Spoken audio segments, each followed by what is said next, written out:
Hi, I'm Helen Cheng Mao, and I'm going to read my memoir essay, The Marriage Contract, which was published in Literature Today, an international literary journal.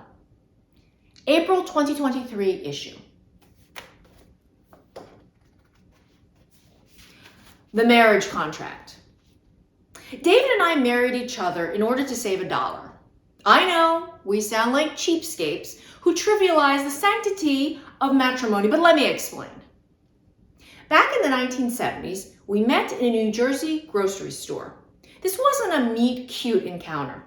It was more like an Asian immigrant finds another Asian immigrant in a mostly white suburb situation. I was a toddler perched in the child seat of my father's shopping cart when he heard someone speaking Mandarin. He raced over to the next aisle and spotted a Chinese woman, David's mother, chatting away at a little boy, David, who was sitting in her cart's child seat. My mom and David's father soon joined the serendipitous meeting, and from that day on, our parents were close friends. And David and I were buddies throughout childhood and adolescence, but never dated each other. In fact, together we discussed our crushes on other people. We served as each other's trusty sounding board when we needed to analyze and vent about girlfriends and boyfriends.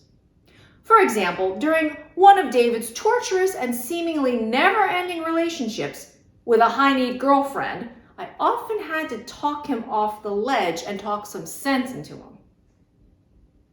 The summer before our senior year of college, we both found ourselves single. One night when we were out eating ice cream, David suddenly stared ahead, spoon poised in midair, and somberly declared, "I'll never get married." Then, as if he never said anything somber, we resumed gossiping, polished off our desserts, and drove back to our respective parents' houses. Inspired by his statement, though, I hastily scrawled a joke agreement between us. When one person marries, the other person must pay $1 to the person getting married. The $1 would not only add insult to injury, but also symbolize the payer's singledom status. Then I mailed the note to David. A few days later, in the mail I received from David, who at the time was applying to law schools and practicing writing legalese, the following typed document from David S. Mao to Helen Cheng. Be it known that the above two parties have entered an agreement based upon an oral contract decided upon on the night of 26 June 1989. The outcome of this agreement will decide which party shall owe, in all accordance with the law, the other party the sum of $1 United States dollar, payable in either cash or check. This agreement shall be decided upon when either party makes known his or her intention and completed this intention of the sacred vow of holy matrimony. The undersigned parties know the rules and regulations governing this mutual wager, that there shall be no devious or underhanded methods that may in any way cover up or hide the fact that either party has participated in the above ceremony without the knowledge of the other party. This agreement shall be void only if agreed upon by both parties and in the presence of an unbiased third party. Signed, David S. Mao, and under his signature, I signed Helen Cheng and dated it 28 June 1989. Well, several years passed.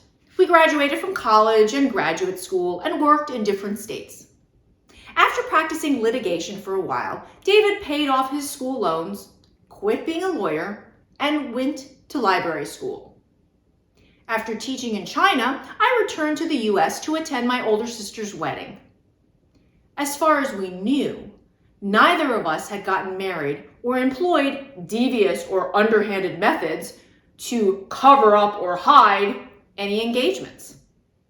Much to our and everyone else's surprise, David and I started dating after my sister's wedding.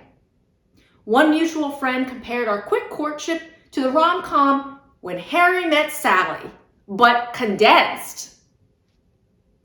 Neither of us remembered the contract until we were engaged within a year. I rummaged around and found the contract, which now hangs framed in our home office and reminds us of our elaborate and expensive scheme to save a buck.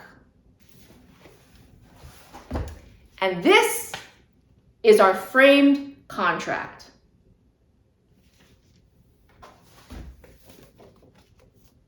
Thank you.